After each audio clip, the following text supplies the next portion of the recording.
forward to this discussion because you're involved in the buying and selling of uranium for your various clients. But before we dive into the mechanics of trading uranium, why don't we just start with a brief overview of WMC Energy and the services your firm offers?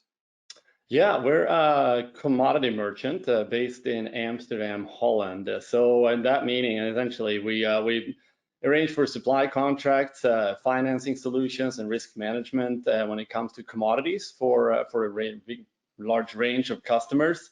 Obviously, we started in nuclear fuel only, but we were rapidly expanding in battery metals, and now we're also starting to take a look at rare earth metals as well. So it's a very fascinating field. Anything basically relating to an energy transition to decarbonized economy, we plan to be there, and we got some great people on board now over the last few months. So it's a very exciting time.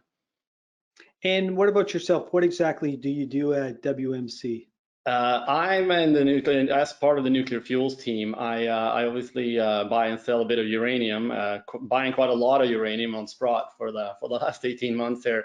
But I also cover some European customers, utilities and producers, and yeah, obviously the big ones as well, such as Kazatomprom and others. But I used to work for a Swedish and a Swiss utility, so I have a lot of contacts over there, and so I stay in touch with them fairly frequently. And I'll be heading over there later next week as well to spend some time over in Europe, and just to hear there's a lot of going on there, obviously, with energy security issues and the whole geopolitical situation going on there. So it's a very relevant time to be over and sit down with some of our clients over there.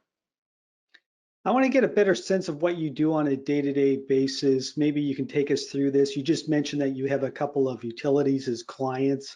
Do they phone you up and say, Pierre, I'm looking for 2 million pounds in the next 2 years, or how does the conversation begin?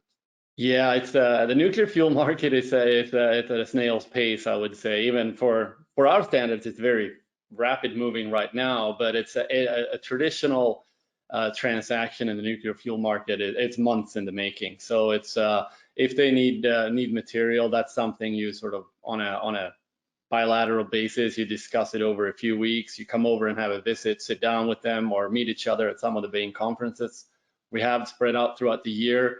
And then you just listen to what they need and propose a few solutions that may help them. And then we kind of go lockstep with them and procuring material in the market, and then we can find a financing solution and then provide a sort of a delivery schedule out in time for them if a supply solution is what they're looking for. So it's not okay. You don't have a screen you click on. You don't have any of that electronic stuff going on. It's very much phone call, emails, messages, actually handshake at the actual meetings as well has happened. So it's a slower moving market, but it's also very much based on relationships. And I think that's one of the aspects I really like about the industry, that it is very personal, and it's you have long-standing relationships. Some of these European utilities I've been working with for close to 2 decades now. So it's we know each other, we know a lot about each other, and we also really enjoy each other's company. And when you deal with a European utility, for example, I'm curious how the terms have changed here, maybe just in the past year. And like, are the sizes or the number of pounds that they need, has that increased? Have the terms gotten longer? Have they gone from 2 years to 5 years, for example? Yeah, that's definitely something that changes depending on where you are in the contracting cycle in general. And one large change as well is that a lot of the European utilities, mainly Eastern Central Europe, but even Finland, they have Russian-made reactors, and they've traditionally had life of plant supply of fuel. Now they want to move away from that for obvious reasons. So here you have an entire new customers that have been locked up with Russian supply that are now looking to diversify, and they haven't necessarily had any experience in fuel procurement before, because I mean, you can say what you want about the Russians in general or the Russian foreign policy, which is obviously despicable, but the people involved in the fuel chain in Russia are very good. The relationship with their existing clients have been good. They've been very reliable as a supplier. So there really hasn't been much work that these European utilities have had to do. And now they're put in a situation where they need to find alternatives and find them fast. So we are definitely spending some time with those folks and helping them as much as we can on the way and making that transition as smooth as possible. So it's really a story of where the Western fuel industry is coming together to make sure that there is definitely no power stations going to be left without fuel. So it's great to see everybody working together on this. And when you deal with a European utility, how many years of inventory would they typically have? Europeans might have a little bit more traditionally than North America, but say up to 2 at the most. And when you're looking at an inventory, that's not necessarily meaning that they have the fuel bundle sitting right next to them and just ready to go straight into the reactor. It could be that it's in the shape of enriched uranium product at a fabricator site. It can be UF6 hexafluoride at an enricher, or even U3O8 at a converter. And obviously, the further back in that chain you are, the longer it's going to take to actually get the fuel fabricated and ready to get into the reactor. So when they say that they might have 2 years worth of inventory, now there's quite a few steps you need to take for some of that inventory before you can load into the reactor. But a lot of European utilities, I would say, they might have up to a reload on site when they can shut down on short notice. Something happens to their fuel chain or supply chain of the fuel elements, they can still operate for another 12 months, which is obviously a very unique situation to be in if you compare to a gas power station. If Putin decides to shut off the gas, well, you might have a day or two stored on site of gas if you're lucky enough to have any at all. Otherwise, you're going to shut down right away. Whereas a nuclear power station, they'll be able to certainly stay on over the winter and potentially even over the next winter as well. So that's been a very large factor, I think, in the let's call it the environment, the atmosphere that or the environment that the nuclear operators are in, when they have much more of a political support now than they did just a few years ago. So it's a good reason for all these life extensions, all these projects of plants staying online in Europe, a very big factor on that. So generally speaking, European utilities might have 2 years worth of inventory and North Americans would have 1? 1 is very, very short. I mean, 1 is essentially no time at all when it comes to nuclear power stations. So I would say North Americans maybe between 1 and 2, and certainly not a lot of fuel elements on site. But I think across the board, if you look at it, it's like Asians might even have more than that. But across the board, almost every utility has been reducing their inventory just because they might have accelerated. There's been extreme, obviously, price increases, and they just want to work down their inventories a little bit, hoping that things are going to pass. Now it looks like it's going to drag out a little bit. So this is when utilities actually starting to look at, okay, maybe we actually need to increase our strategic inventories, which is going to cause an uptick in contracting even above the normal contracting that you would see on a normal year. So that's starting to shift, and we've kind of seen that over the summer and certainly now starting in the fall as well. And when it comes to pricing, are the prices that they enter into with these contracts, is it based on the spot market? Is it based on some sort of fixed price, or is it a combination of the two? It's very common to have a combination of the two. Now, of course, if you're a fuel buyer and you have a portfolio in front of you, now you can have some contracts of just the market-related index-based to spot prices, and one is only fixed prices. So overall, you have a balanced portfolio. But if you look at a company like Cameco, while they could have, in the extreme cases, one or the other, most of their contracts, I would think, in a way, it certainly was that way when I was back there, that you have kind of a hybrid contract with most of your clients. So you kind of overall do have a bit of a balance between the two. Now that can differ from one utility to the next, but I'd say overall, on an average basis, I would say there's a balance there. You were recently at the World Nuclear Association conference in London, and you have been at this conference many times before. I'm just curious, given that it hasn't been going on for 3 years, I'm curious to hear what you thought of this one and how was it different from past conferences? Yeah, the difference is, first of all, there was one compared to the last 3 years, so that was the main difference.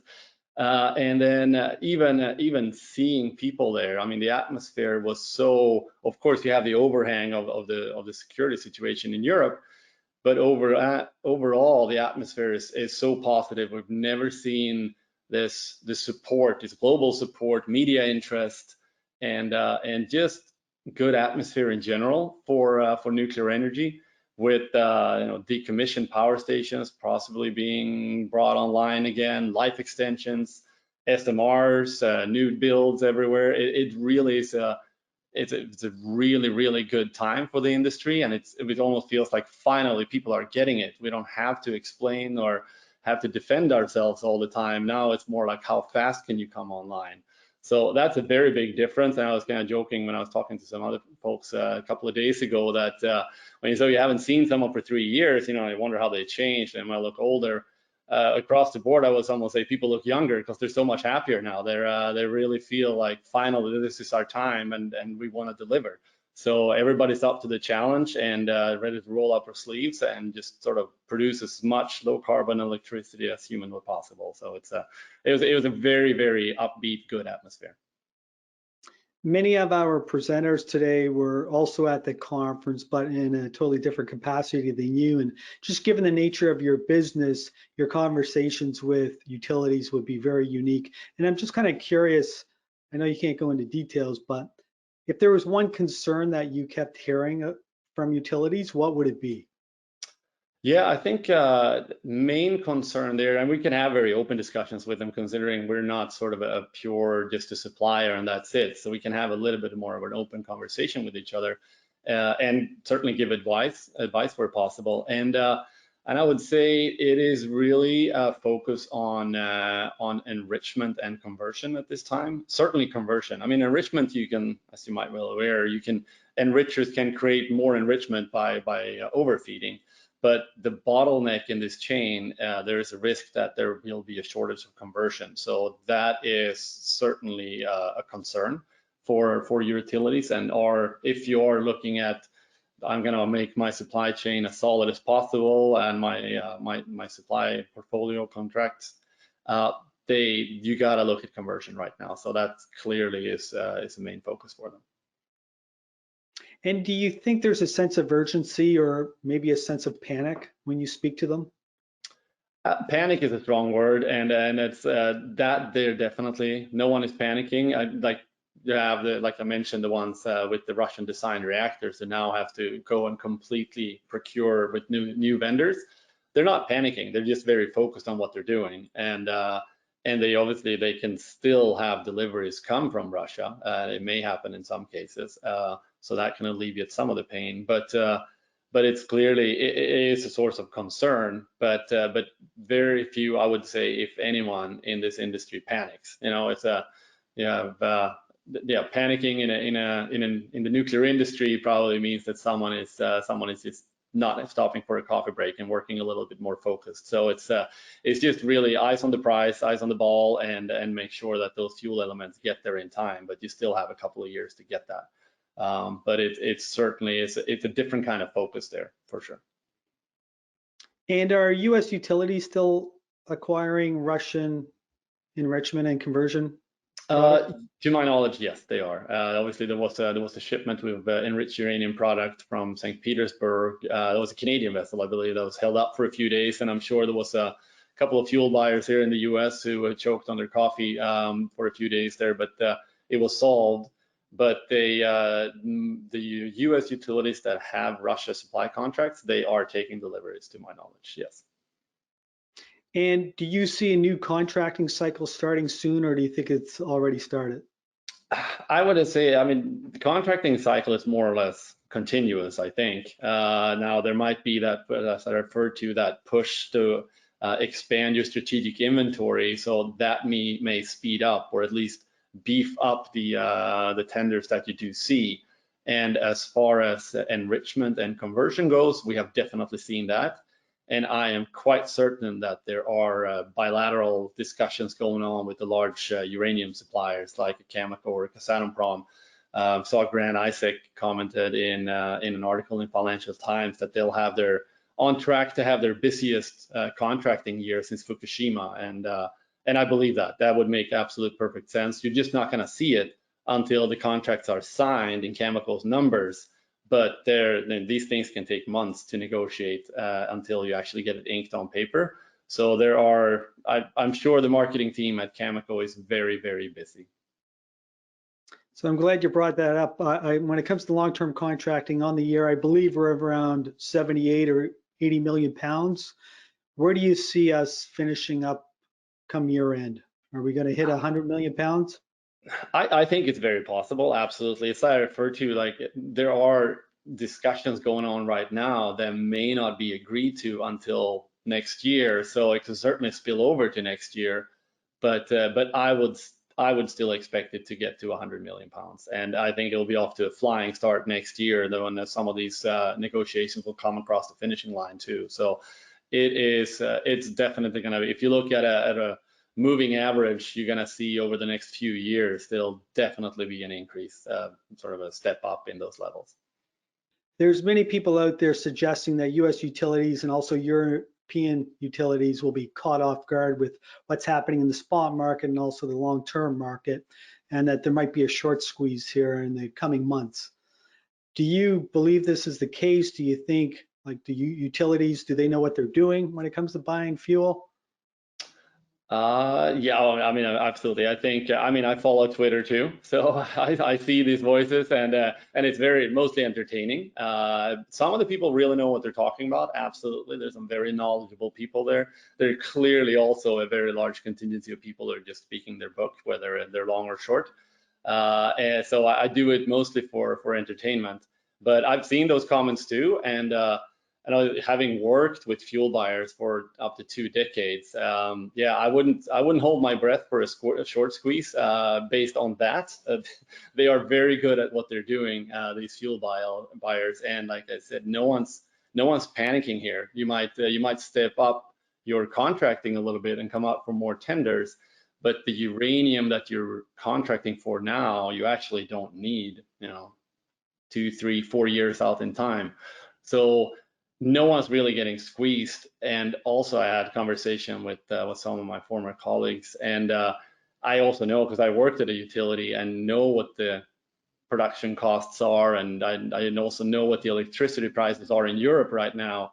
And I mean, if you have a doubling in electricity price, and believe me, there's a lot more than a doubling going on over there right now, the fuel cost of a nuclear power station in your operating cost, the fuel portion of that is 10%, maybe a little bit more, and the uranium is going to be, say, 5%.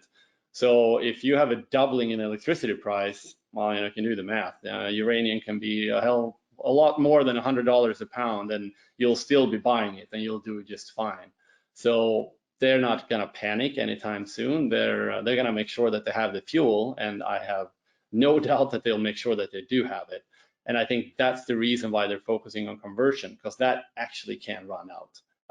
Now I think there are inventories and things that you can find it. It's just kind of get more expensive than what it is today. But U3O8 you can more or less always find. Now it might be at 70, 80, 90, say even $100 or more, but you'll still buy it, and you're not going to shut down your power station because uranium is too expensive. That I am very confident in. You mentioned earlier that utilities are still focused on the back end of the fuel cycle. When are we going to see a shift to uranium? Yeah, thanks for bringing that up, because I think it was my fault for using the term as well. Normally, when we talked about the fuel, the back end means actually after it's been in the reactors. That's when you stick it in a canister or a fuel pool and it's very radioactive. But is the front end of the fuel cycle, that's where you have the mining, conversion, enrichment, fuel fabrication, and then you put it in the reactor. So what I refer to is the back of the front of the fuel cycle, which means fuel fabrication and enrichment and maybe even conversion. So that's where a lot of the focus is right now, and we are going to see a transition from that into, once you have contracted for those components, you move on to U3O8, and it's starting to happen, certainly has started to happen, and it's only going to accelerate. That's my view over the next 6 to 12 months for sure. Given how you spend a lot of time on the spot market, maybe we should just touch on that. Over the last few months, it's been relatively quiet. It's been hanging around the high 40s, low 50s. What's your sense? Is it Is there not a lot of product out there for sale?